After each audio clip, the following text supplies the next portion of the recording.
Welcome back to the GSMC Baseball Podcast, brought to you by the GSMC Sports Network. I'm your host, Sam Menzie, and we've got a show for you today. First topic we're going over is the White Sox firing their manager, Pedro Grifol. After that, we'll be recapping some series, including the Phillies and the Dodgers, then the Astros and the Rangers, and then finally the Padres and the Pirates, then going over some hitter power rankings for this last week or so.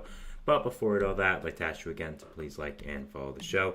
We do get a number of questions from viewers, so to ensure that your question does get read in the air, please hit the link, GSMCpodcast.net. It really does help the show, and it really does mean a lot, so thank you so much for that. And let's get back into the show for today. All right, so first topic is, of course, going to be about the big news that did break this morning, the White Sox firing their second-year manager, Pedro Grifol. So I wanted to go over that, give my thoughts on it, give some people I think could be candidates to manage their team next year, and just go over all that. So let's get into it. So, going over Grifol, obviously was hired 2 years ago for the replacement of the disastrous hire of Tony La Russa, who they tried to, kind of get the good old days back with the White Sox, and utterly failed. La Russa was shown sleeping in the dugout some games, really did not mesh well with this new time of baseball, and people thought it was going to be a disaster when it first happened, and one of the few times where people thought it was going to be a disaster, and it was a disaster. He really just ruined a really bright young team, and it was really unfortunate. So, obviously, to counteract that, they tried hiring a younger manager, a guy who they thought could be there for a little while. Royals, at the time, bench coach Pedro Grifol, and now Grifol is out after a year and a half. Grifol really has done pretty bad there, had a pretty awful season last year, and this year, of course, has the team on pace to be one of the worst teams in the history, probably not just baseball, but in sports overall. So, I know what a lot of people are going to say in that, oh, he was just a scapegoat, this team is bad with or without him. And I agree that in some ways Grifol is a scapegoat, but I also think that he's just genuinely a really bad manager. He's not worse than La Russa, because I don't think anyone is. But I think that, you look at the White Sox going into 2023. People don't remember that they weren't supposed to be that bad. I mean, 2022, they finished 81-81, which isn't horrible. Everyone looked at them like they had a decent chance to win the division. They added some reinforcements, notably getting Andrew Benintendi into the biggest contract in franchise history. Of course, that turned out to be an absolute disaster as well. But still, the White Sox finished 81-81. They still had a really good young core, and they looked like they had a decent chance to win the AL Central, and everything came crashing down. They were one of the worst teams in baseball. They got the 5th overall pick, which shows you how bad they were. And this year now, they are, again, one of the worst teams in the history of baseball. So, as much as I think, yes, Grifol was kind of a scapegoat because any manager at this record would have been fired, I just also think he's a genuinely bad manager. I think his history proves that. There were a lot of rumors going around that players hated him and he wasn't a good communicator. So I think it was just time to move on from him. Maybe he'll be a good manager in the future. I've seen crazier things. I mean, Gabe Kapler was one of the worst managers I've ever seen with the Phillies and did a really great job with the Giants for the past 4 or 5 years before he got let go, obviously, this year for Bob Melvin. But there have been crazier things happen, so I think we could see Grifol be a good manager in the future, but he was really bad with the White Sox, and I don't really think that's a crazy thing to say. Now, so again, I do agree with the decision. I think it had to be done, especially with how bad this team was this year. You can't fire players, so the closest thing you can do is fire the manager, and that's exactly what they did. I like Chris Getz. I think he's a really good player, president of baseball operations, who should do a lot of good with the White Sox in the future. So they're obviously not going to fire him, so Grifol was the obvious guy to go down. And again, I don't think he was that great of a manager anyway, so I think it makes a lot of sense. So next we have to ask, who are some guys that could replace Grifol? So I'm going to give 3 guys I think could be really good replacements, and rumors suggest as well. So getting into that. So the first one we have is the A's current manager, Mark Kotsay. Kotsay was a former baseball player, of course, former MLB player for a long time with a number of teams. Was a really solid outfielder for a little while, and then quietly transitioned into coaching, and then eventually got the manager job for the A's, and has done a pretty good job for these past 2 years.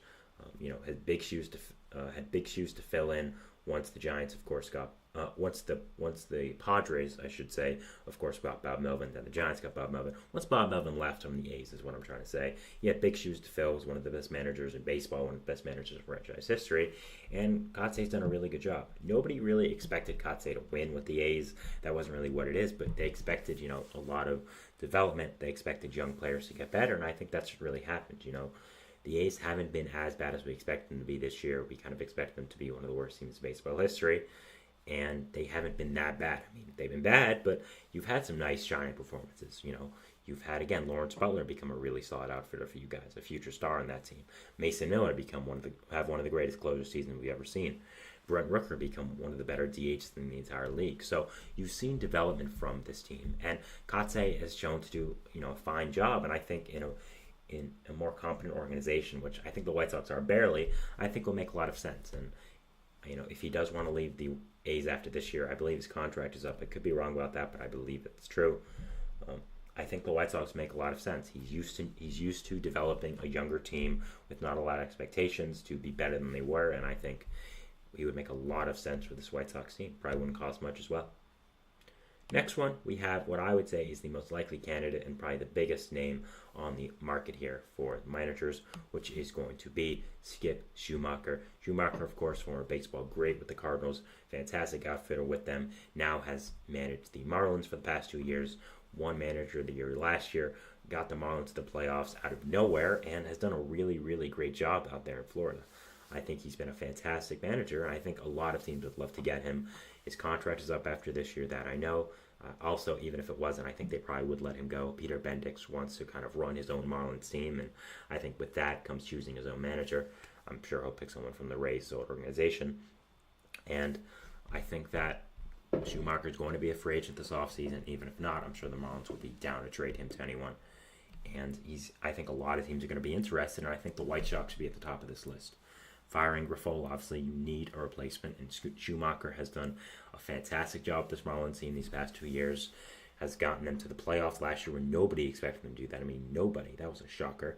Is obviously great with younger teams and player development, and is a former player as well. So I think Schumacher could be a fantastic, fantastic add to this Marlins team, to this White Sox team as a manager. If the Marlins are willing to let him leave, which I don't think they should. I think he's a manager that could be there for the next 15, 20 years. But if they want to let him leave, go ahead. What are you going to do?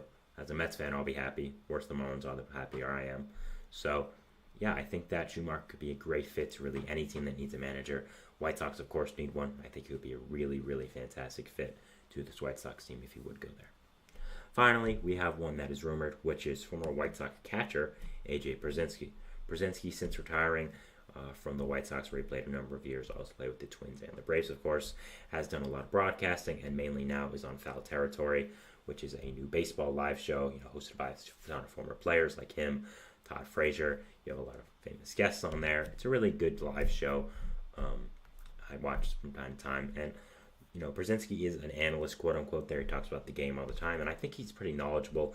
I think he has a good mind for the game, and I don't think he'd be a horrible manager, but I just think this is just another, Jerry Rosendorf pick. This was rumored by Bob Nightingale, who's usually very on with the White Sox rumors, that they are already looking to hire him as the 2025 manager. And I think, again, he can be a fine manager in the future if that's the route he wants to go. I really think so. But I just think when you're trying to signal hope with this White Sox team and this White Sox franchise and to the fan base, I think hiring a former player of the team would just be not good. I mean, you've did that before, obviously getting Tony La Russa, getting a former White Sox to manage the team. I just don't think it would be a great idea. And I think that there are better choices like Schumacher, like Mark Kotsay, like maybe even get Grady Sizemore, promote him from the interim, which is really cool, by the way. Obviously, Grady Sizemore from our Guardians, great, is now the White Sox interim manager. Maybe even do that. John Gibbons was mentioned. I think that would be a nice fit as well. I just think Pierzynski, again, will be a fine manager in the future if that's the route he wants to go. I just think hiring him in this side of situation for the White Sox would make a lot of sense. Now, as much as it is all kind of doom and gloom for the White Sox right now, I still think they have a relatively good future. They have a lot of good young players that are going to come up or are on this roster already. Of course, we're not going to really count Luis Robert and Garrett Crochet because I'm sure they'll get traded this offseason, but they're both going to bring back huge hauls of prospects. You, of course, have Colson Montgomery coming up soon. You got Noah Schultz. You got Jonathan Cannon in the rotation. Hagen Smith, of course, 5th overall pick this year. You have obviously a lot of other good young players on this team as well. So I think there are still a lot of good pieces on this White Sox team. It's just kind of about getting it all together, putting it all together, and just making a really, really good team. I think one of the things is Jerry Rosendorf has to start spending money. $75 million to Andrew Benintendi as your biggest contract in franchise history when you play in Chicago, Illinois, to me is pretty pathetic. So I think a lot of it just has to start going a lot different for this White Sox team if they want to be competitive rather quickly and they want to be a good team in the next 3-4 years. So a lot to think about here, but Grifol obviously getting fired, I think was the right decision. I think it had to be done, and I think Schumacher could be a good fit. I think that Marcotte could be a good fit. I think that AJ Pierzynski would be fine, but it's not my choice. So, those are the guys I think would be really good fits for this White Sox manager, and just giving my thoughts on this. I'll be going into my second segment here, which is going to be talking about now the Phillies and the Padres. Sorry, not the Phillies and the Dodgers recent series, recapping that, going over all that. So, we'll be doing that, and we talk about it, and we'll see you after the break. So, thanks, and bye. I feel like I'm losing my mind. Is everybody in the world blind? Please, Lord, give me a sign, a sign. I feel like I'm losing my mind. Is everybody in the world blind?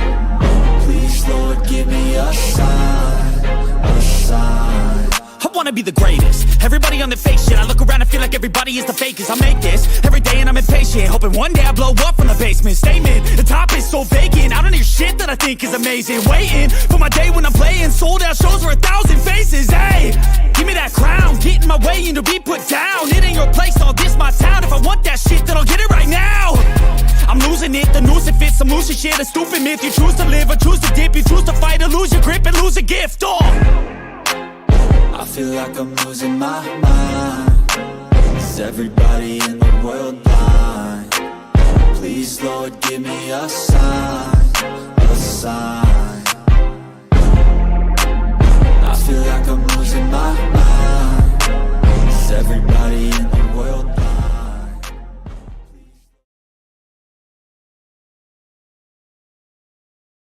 And we're back here on the GSMC Baseball Podcast, bringing you our second segment, which is going to be talking about the Phillies and the Dodgers recent series, recapping that. But before I do that, I'd like to ask you to please like and follow the show. Once again, we do get a number of questions from viewers, so to ensure that your question does get read in the air, please use the link gsmcpodcast.net. It really does help the show, and it really does mean a lot, so thank you so much for that. And let's get back into the show for today. All right, so our second segment is going to be about the recent Phillies and Dodgers series that did wrap up last night.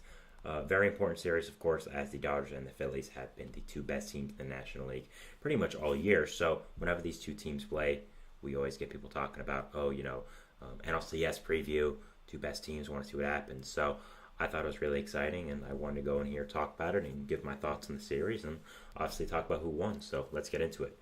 So the first game we have here is going to be on Monday, which we had a matchup of Tyler Glasnow and Aaron Nola, two ace-level pitchers, two great pitchers in the league over the past few years.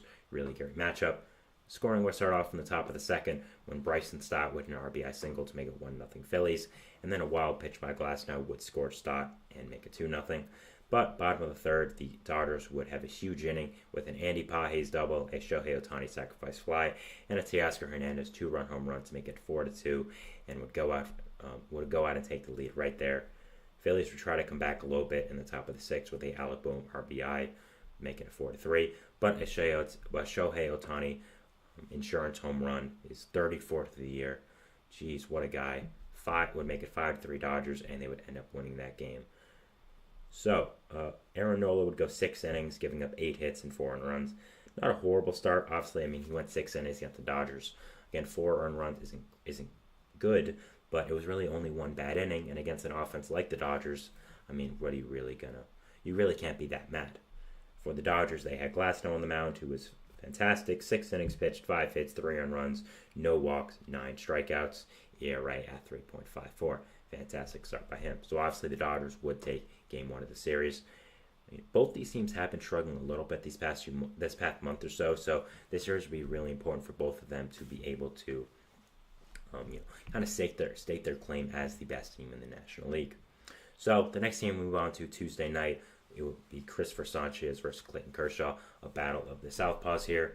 Top of the fifth, scoring would finally open up with a Kyle Schwarber RBI single to score Austin Hayes, making it 1-0 Philly. Then at the top of the sixth, a huge inning for the Phillies, making it 2-0 with a Nick Castellanos RBI single, and then a Edmundo Sosa RBI single to make it 4-0.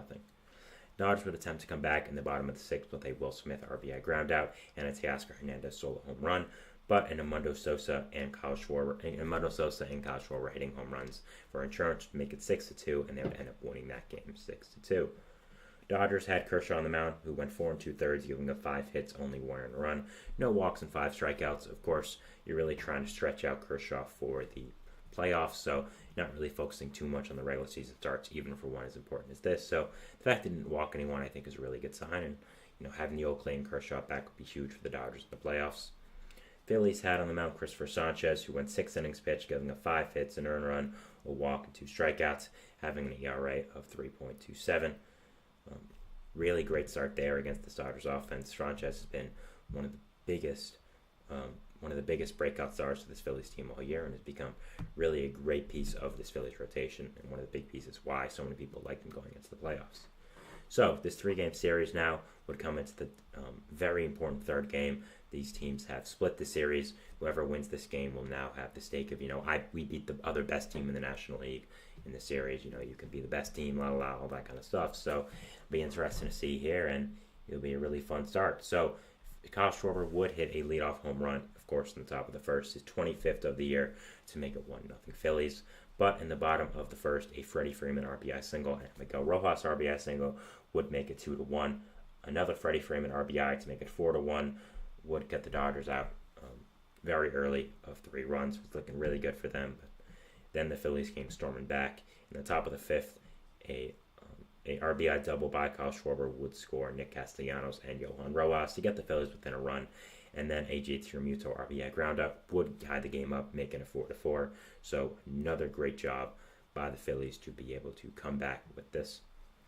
A wild pitch by Joe Kelly would make it 5-4 Philly, and then the hammer would come down. Joe Kelly would leave a pitch right over the plate, and Kyle Schwarber would hit a 3-run home run to make it 8-4 Philly. Schwarber would absolutely feast in this game and this series. Top of the ninth, another Schwarber home run would make it 9-4 Philly, and they would end up winning this game and taking the series from the Dodgers. Really, really great series win, but we'll get to that in a moment. The Phillies had on the mound, a new pitcher for them, Tyler Phillips, who they just called up from the minor leagues, who's really only thrown 31 innings this year. He went 5 innings pitched, giving up 6 hits and 4 earned runs. Not horrible. Especially for his, one of his first career MLB starts, to then be against the Dodgers offense. Only 4 runs isn't the worst thing. Dodgers had on the mound, Gavin Stone, who went 4 2/3 innings pitched, giving up 6 hits, 3 earned runs. Bullpen would not be great after that as well, with Alex Vesia giving up 2 and Joe Kelly giving up 3, as well as Michael Grove giving up 1. So bullpen didn't really hold as they needed them to, but really the big story here is the Phillies. They have been struggling a lot this past month or so, still having a great team. That's what the advantage is of getting out to such a great lead up front, but they have been struggling a little bit, and now winning this series against their direct rival this year, the Phillies, the Dodgers. The Phillies rivals, not the Phillies. The Phillies rivals, the Dodgers. Winning the series against them is a really, really great job, and just a fantastic thing by them. I think it really stakes their claim as, we are continually the best team in the NL this year. We are the team to mess with. If you want to win the NL, you're going to have to go through us. I think they did a really good job here.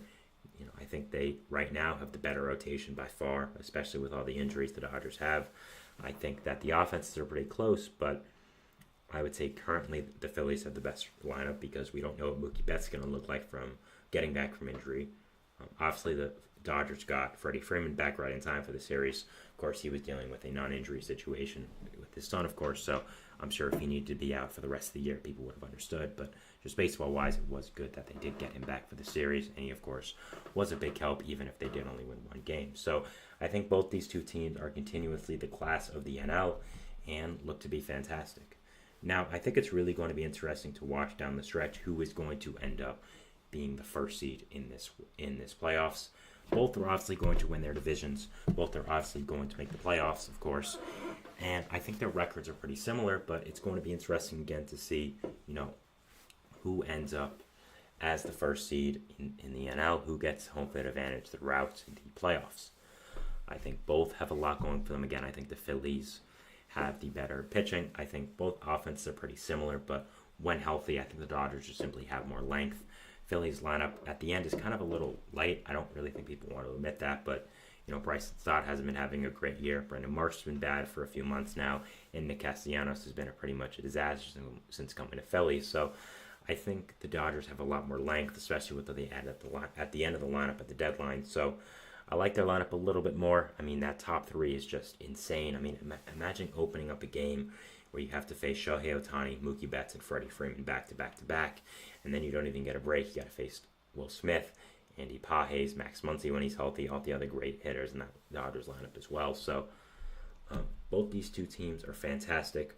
Both of the class of the NL very clearly this year, and it's going to be really, really exciting, fun, and interesting to see, who gets that first seed, how these two teams do perform for the rest of the year.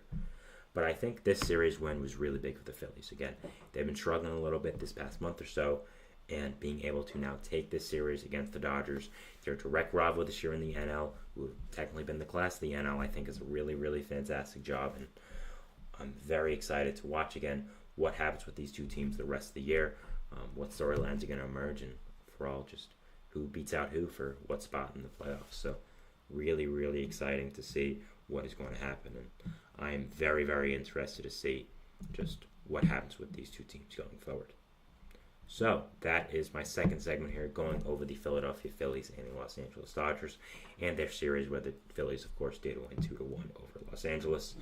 We'll be going into our third segment here, which is going to be talking about the Texas Rangers and the Houston Astros series, recapping that. This is a very series-heavy episode, but there are a lot of good series that started on Monday, so I did want to go over them. And getting into this time now, there's going to be a lot of these because we know who needs to win what. So, yeah, going to be really interesting to talk about this, and talk about this specifically, the Astros and Rangers series, going from NL power weights to AL power weights. So, yeah, going over that, and we'll see you after the break. So, thanks, and bye. Looking for your daily fix of sports talk without having to pay for it? GSMC Sports Network is available on YouTube. Just search GSMC Sports Network. Get your fix of daily sports talk shows on YouTube, absolutely free. NFL, college football, NBA, MLB, MMA, UFC, fantasy football, and so much more. GSMC Sports Network has shows running all day long, with new sports shows starting every 2 hours. Just like on your favorite cable sports channel, except GSMC Sports Network is absolutely free. Just search GSMC Sports Network on YouTube to catch one of your new favorite shows, like the GSMC College Football Podcast, Chip Shot Football Podcast, Hoops and Heels Women's Sports Podcast, GSMC Basketball Podcast, and so many more. Check it out for yourself. GSMC Sports Network, now available on YouTube absolutely free. Search GSMC Sports Network on YouTube right now.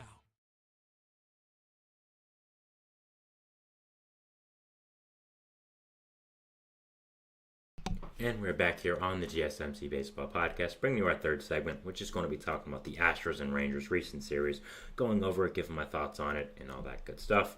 But before I do that, I'd like to ask you once again to please like and follow the show.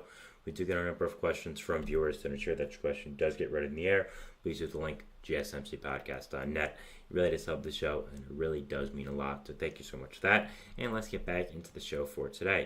All right, so our third segment is, of course, going to be about another series again. Series-heavy episode, which is what it is. It is a recap of the Astros and Rangers, two AL power weights, the ALCS matchup last year. Rangers defending world champions, of course. Astros, one of the better teams in all baseball since the start of June. So, really exciting team. The Battle of Texas, and Rangers are fighting for their lives right now, and Astros are fighting to win the division. So, it's going to be really fun. So, first game starting off here, we had a pitching matchup we had Andrew Heaney versus the Astros' Hunter Brown. So, starting off the scoring, we had in the top of the third, Alex Bregman hitting his 15th home run for the Astros, making it 1-0.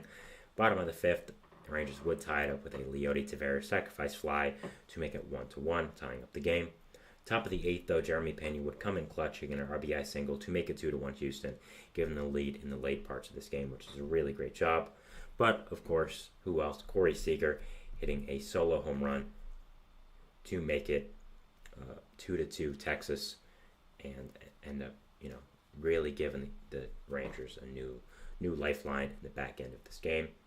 The top of the 10th, though, when we go into the extra innings, Jeremy Pena would get hit by a pitch to make it 3-2 and give them the lead, but there'll be no match, as in the bottom of the 10th, Josh Smith hits a 2-run home run to score Adolis Garcia, hit the walk-off, and really give a great win to this Rangers team, giving them the first win of this series.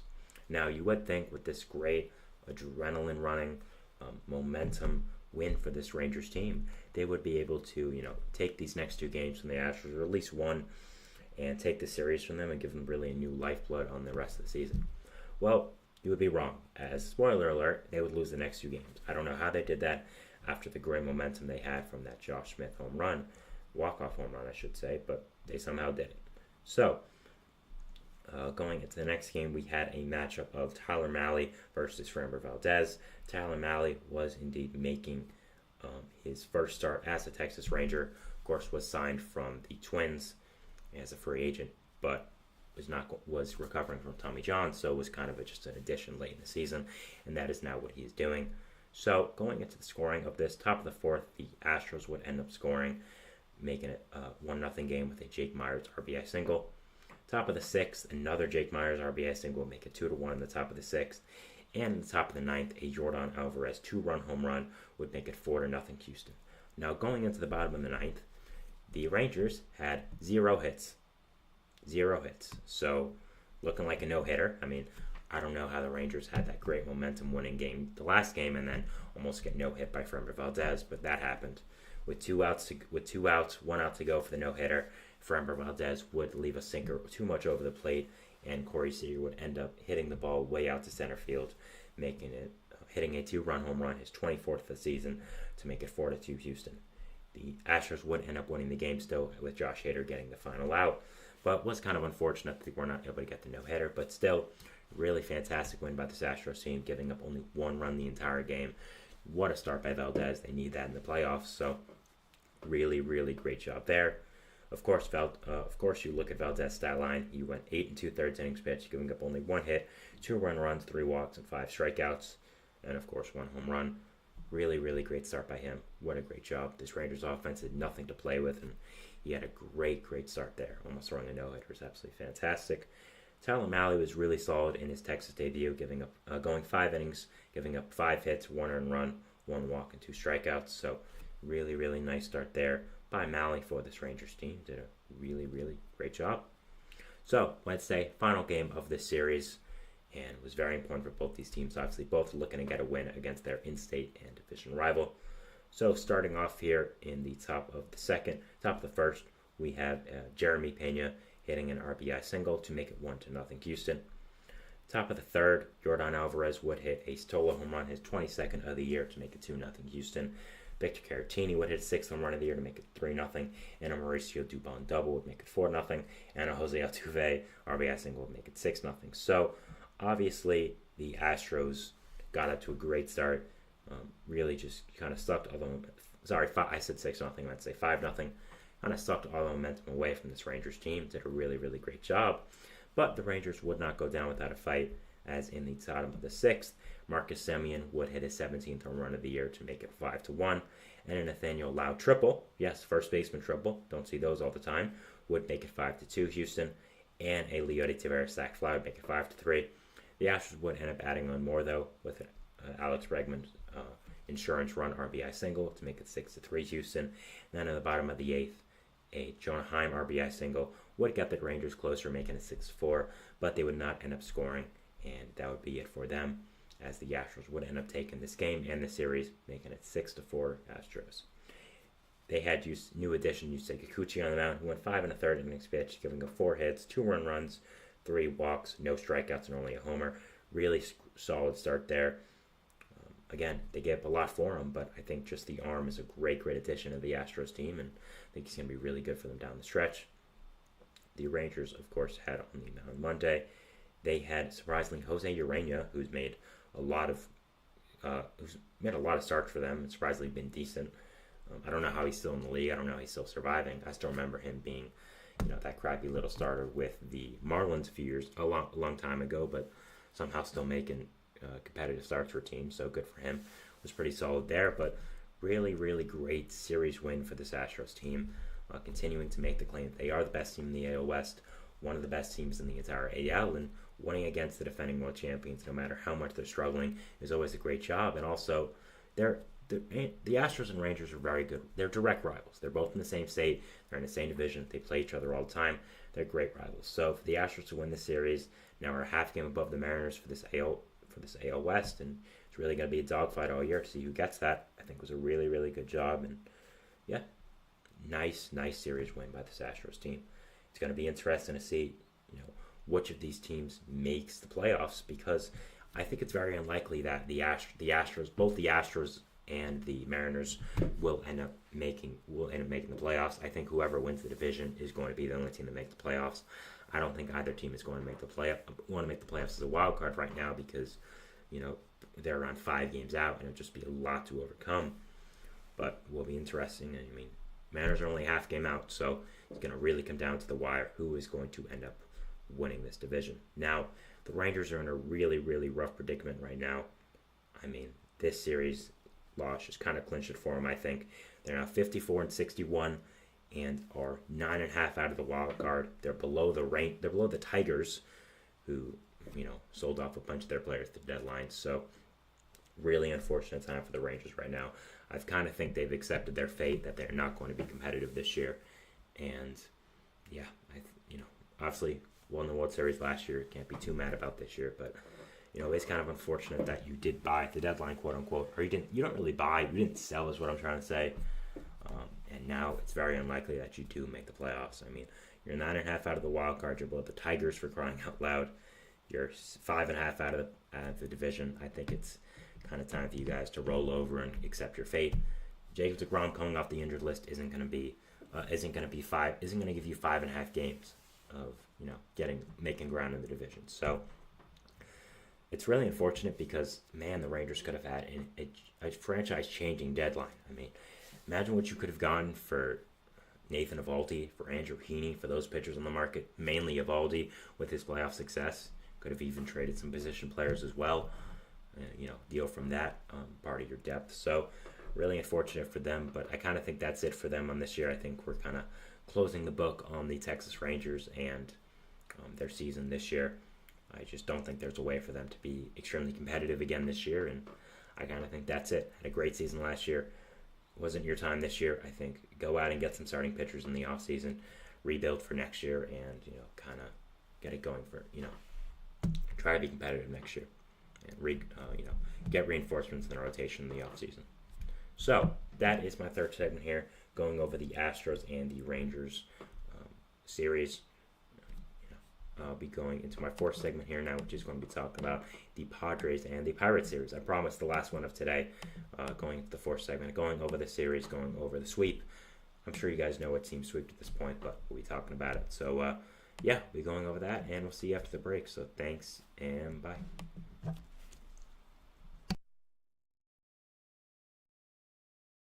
For the best and latest podcasts available anywhere, go to the podcast app on your cell phone and type in GSMC to access free content-rich podcasts on health and wellness, book reviews, sports, entertainment, relationships, social media, movies, technology, finance, and even weird news. Subscribe and download the GSMC Podcast Network's family of shows, available everywhere podcasts are found.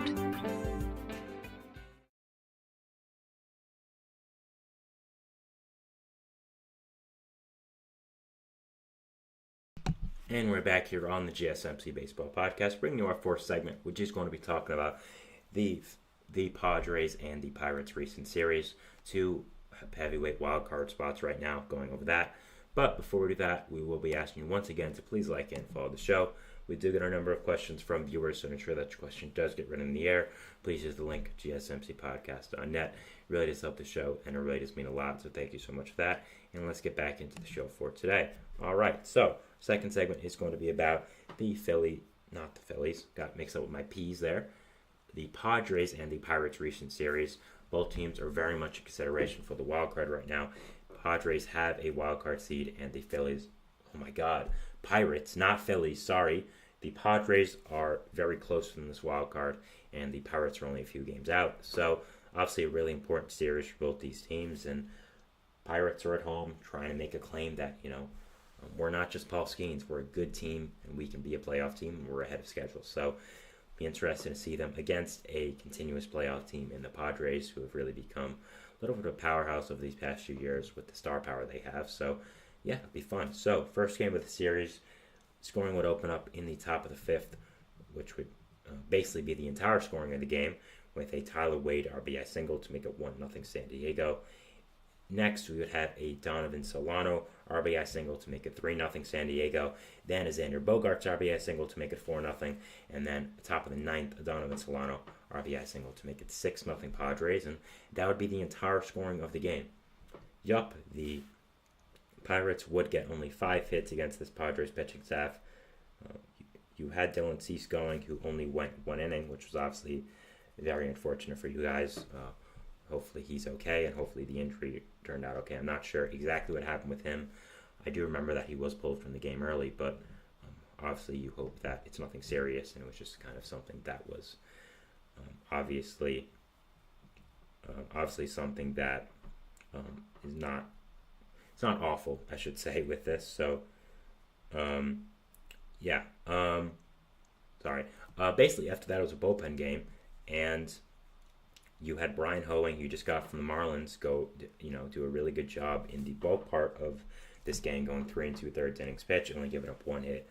Did a really good job there, and then you were able to show how good your bullpen is. This is a strength now after acquiring Tanner Scott, Jason Adam, and Hoeing. You had Maura Hone go, Jason Adam go, Tanner Scott go, and Jeremiah Estrada go. All of them gave up 0 runs. It just shows how deadly this bullpen is and how big of a factor it's going to be for the rest of the year. The Pirates had on the mound Jake Woodford, who did not do great, let's just say. They had Billy Falter on the mound and Jake Woodford. Woodford went more innings, but Falter technically started the game, going 2 innings, giving up only 2 hits. Woodford then went the bulk of the game, going 2 1/3, giving up 3 earned runs. And then also, Kyle Nicholas also did not do good, giving up a few earned runs after that. So, Pirates pitching staff is usually the main part of their competitive fire for this Pirates team. Really the big part of why this Pirates team has been so good this year, but really failed them this game. And obviously they hope in the future it can be much better, but obviously it was a failure there. Going into this next game here, Pirates were really looking for a win. I think this is a really important series for them, of course, and obviously trying to get a win. And man, would this game be a heartbreaker, I'll just tell you that right now. Bottom of the first, you would open up scoring with a Rowdy Tellez RBI single to make it 1-0 Pirates, and then a Brian Hayes RBI single would make it 2-0 Pirates. Top of the second, though, Jackson Merrill would get a run right back for this Padres team, making it 2-1, and then a Brian Reynolds RBI single would make it 3-1 Pittsburgh.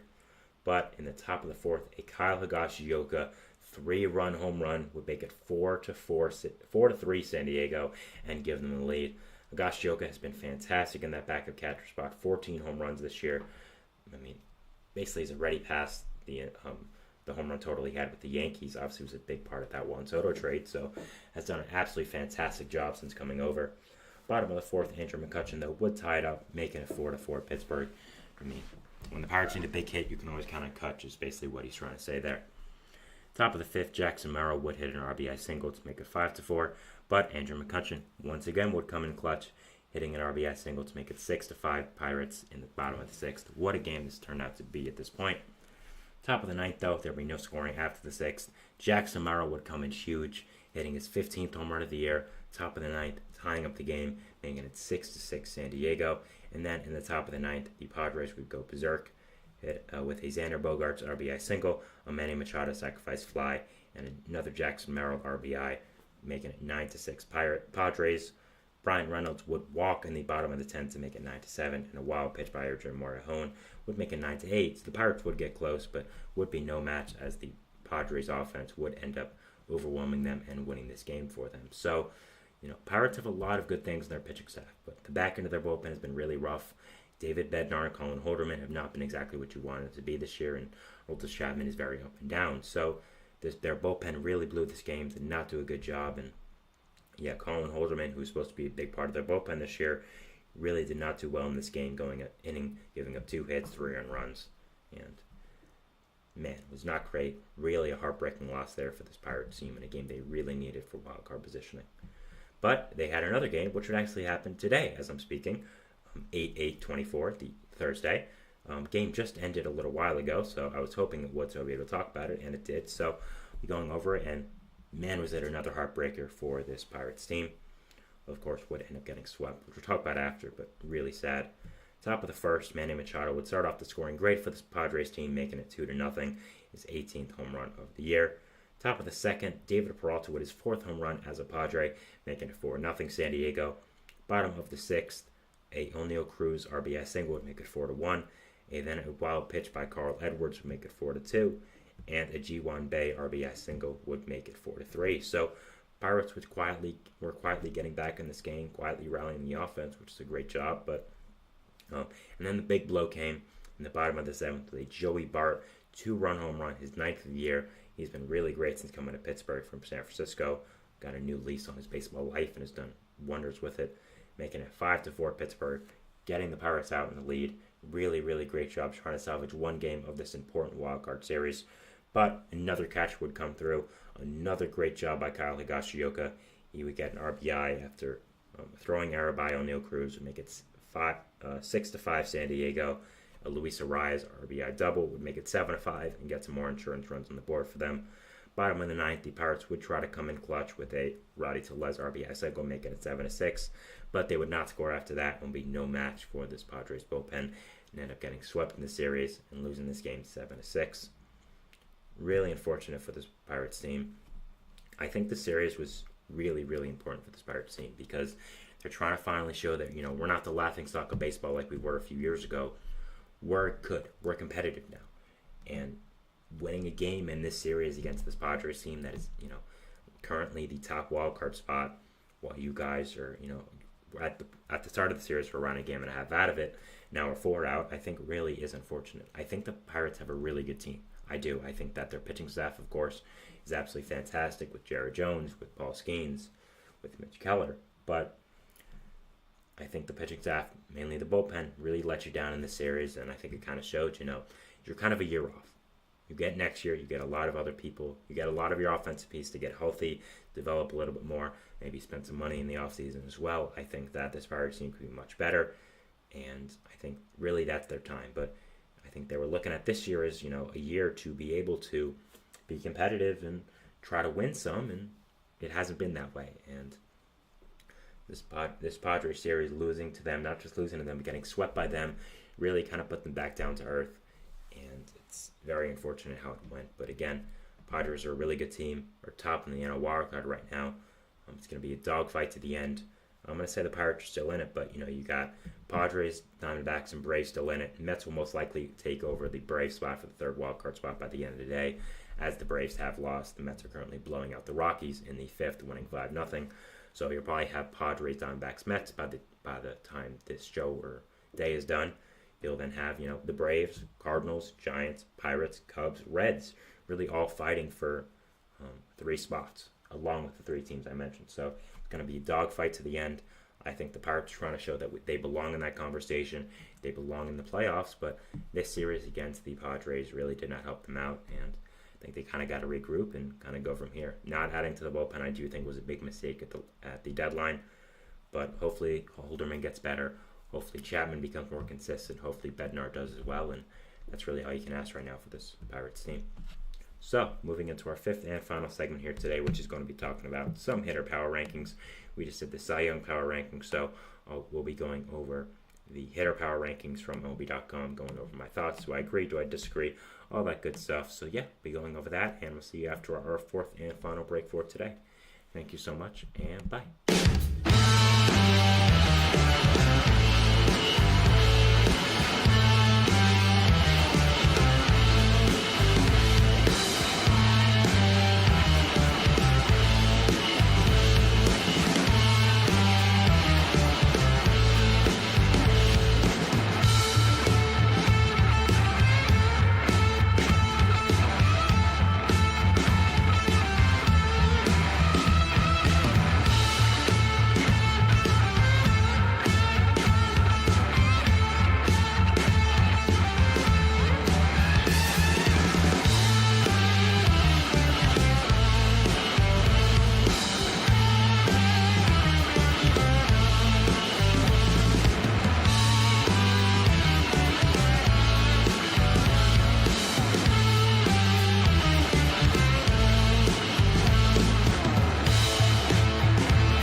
And we're back here on the GSMC Baseball Podcast, bringing you our fifth and final segment for today. We're just going to be talking about the recent hitter power rankings for MLB.com, going over that and giving my thoughts on it. But before we do that, I'd like to ask you once again, one last time, to please like and follow the show. We do get a number of questions from viewers, so ensure that your question does get read in the air. Please use the link, gsmcpodcast.net. It really does help the show, and it really does mean a lot, so thank you so much for that. And let's get back into the show for today for our fifth and final segment. Again, we're going to be talking about some hitter power rankings for today, going over that. So, yeah, MLB did just come out with their new hitter power rankings for this week or so, and, obviously for the season, but factoring in really recent performances. So, yeah, going over that, and let's talk about it. So, starting off at number one, we, of course, have from the New York Yankees, Aaron Judge. Is this a shocker? Not at all. Is this a surprise? Not at all. If Judge isn't your number one in these kind of lists, you don't know what you're talking about, with all due respect. I mean, the guy was walked with the bases empty with 2 outs multiple times in that Blue Jay series. Just shows how incredible he is. I really do think he is making the claim as sort of the modern-day Barry Bonds with how feared he is. I mean, people, walking him with nobody on base. They're pitching around him. He's walking all the time. He really is making a claim for the modern-day Barry Bonds. And as far as we know, he's not doing it. He's doing it without the juice. He's doing it without the juice. So, obviously, is becoming one of the greatest hitters in baseball history. I still don't think he's the greatest right-handed hitter ever. I know a lot of people do. I still think some guys are better, like Hank Aaron. I think Albert Pujols is better. I think Mike Trout is better. But he's in that conversation at this point. He's still got at least 5 or 6 years left in his career. So it's going to be super interesting to watch, not just for this year, but for the rest of his career as well. What does happen with him and where he does stand in the larger frame of baseball for the rest of his career. We're going, second place here we have from the Kansas City Royals, Bobby Witt Jr. Yeah, I think that's the obvious 1 and 2 right now. Witt has quietly, really started to get an MVP case here. Obviously, Judge is going to be the MVP right now. There's no question about that, but Witt is doing a really great job. He's just been on absolute fire since the end of the All-Star break, and he was great before the All-Star break as well. So the fact that he's been so much better since the All-Star break is really great because of how fantastic he did in the first half. But he's truly becoming one of the better players in all of baseball. I would say he's the top 10 player right now. Is giving the argument for being the top shortstop in the entire league. I think it's really him, Gunnar Henderson, Ellie De La Cruz, and Francisco Lindor as the 4 guys that you can argue. So, I mean, what a season he's having. His numbers are really weird, as he's he's probably the best hitter in baseball at home, and then away he's still good, but not as good. I know a lot of people online are making jokes about how the Royals are cheating and how they're having an Astros cheating scandal, and making jokes about that. But I think it's just him being a lot more comfortable at home, and just being comfortable in front of those fans and being home. So, what a great season Bobby Witt Jr.'s been having. I think the home run derby really helped him out a lot, which is not usually the case for these younger players. So, props to him, and props to him for doing as well as he has. So, what a fantastic, fantastic season he has had here. Next, we have from the Los Angeles Dodgers, Shohei Ohtani. Ohtani has to be on this list, of course. I think it's really, again, him. It's really Judge, Witt, and Ohtani as the top 3 right now. I mean, what is there to say about Ohtani that hasn't been said? He's having another amazing generational type hitting season this year. He's just been absolutely incredible, and again, 100% deserves to be on this type of list, and definitely deserves this kind of placement. Is the premier hitter in this league right now, and he's one of the best hitters we'll see in our lifetime. Number 4, we have Aaron Judge's teammate, of course, from the New York Yankees, Juan Soto. Yeah, again, Soto, I think that's a perfect placement for him. Soto has been absolutely incredible this entire year and has continued it. Obviously, he's getting a lot more pitches to see now because nobody wants to face Judge. And I mean, Soto's obviously incredible, and I think is probably the best pure hitter in all of baseball. But Judge just in a different stratosphere right now. So the fact that you want to face Juan Soto so you don't have to face Aaron Judge is pretty incredible. So, Soto and Judge, one of the most lethal combinations of a 2-3 punch ever, and he's an absolutely incredible player, Soto, and is going to continue to be, continue to do this well for the rest of this year and whatever team is on next year. Incredible. Fifth position here, we have from the Baltimore Orioles, Gunnar Henderson. Henderson, like Witt, has become one of the big breakout stars of the season at the shortstop position.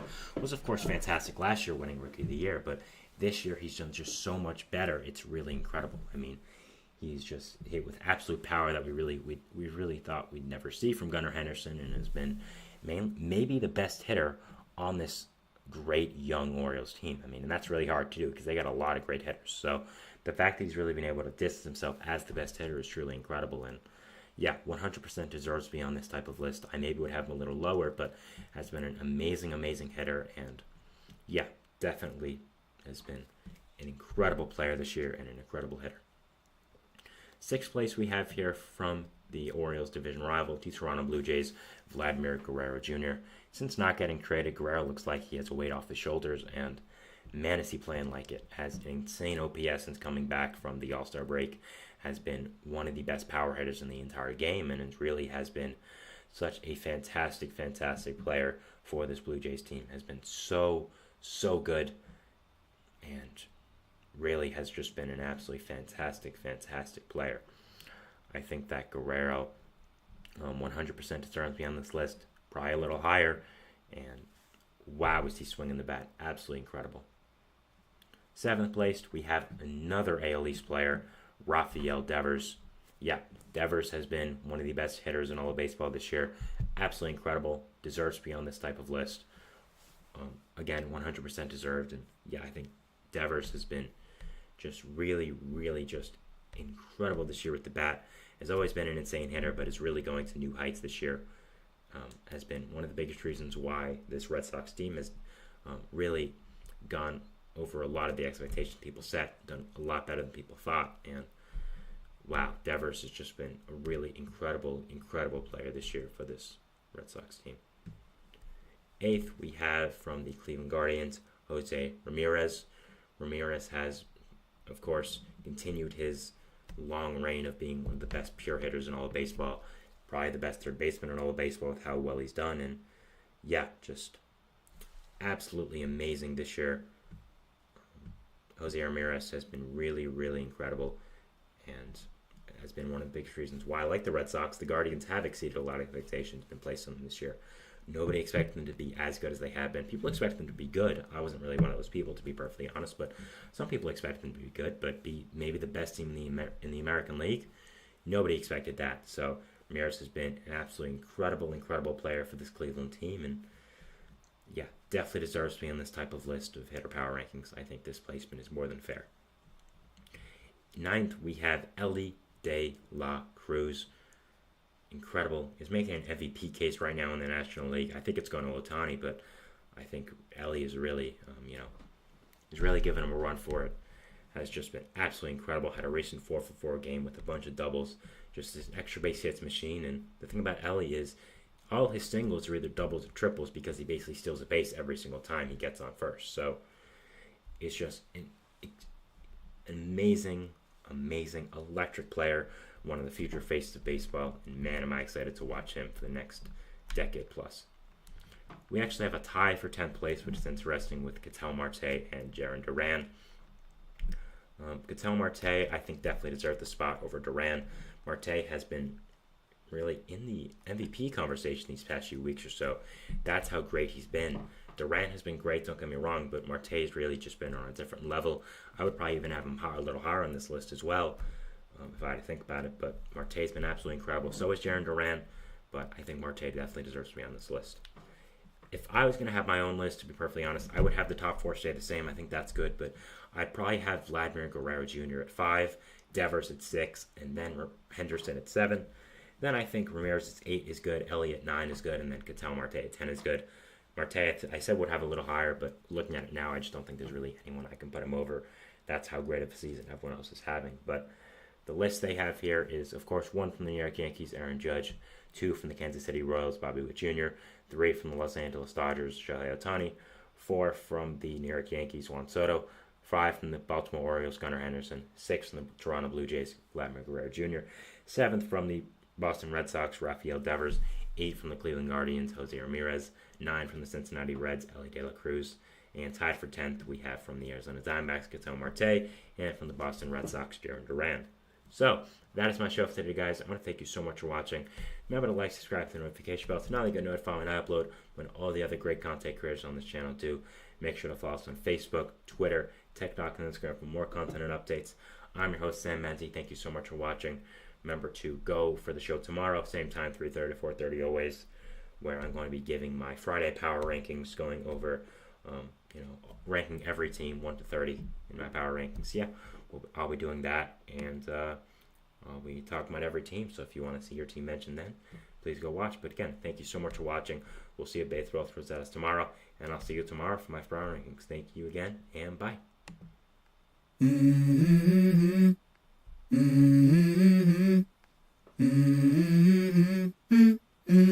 Let's go. I wake up to a little bit of drool on my pillow, feel like it's gonna be a bad day. Yeah, I'm tired of shit, and the coffee ain't hit yet, damn ain't that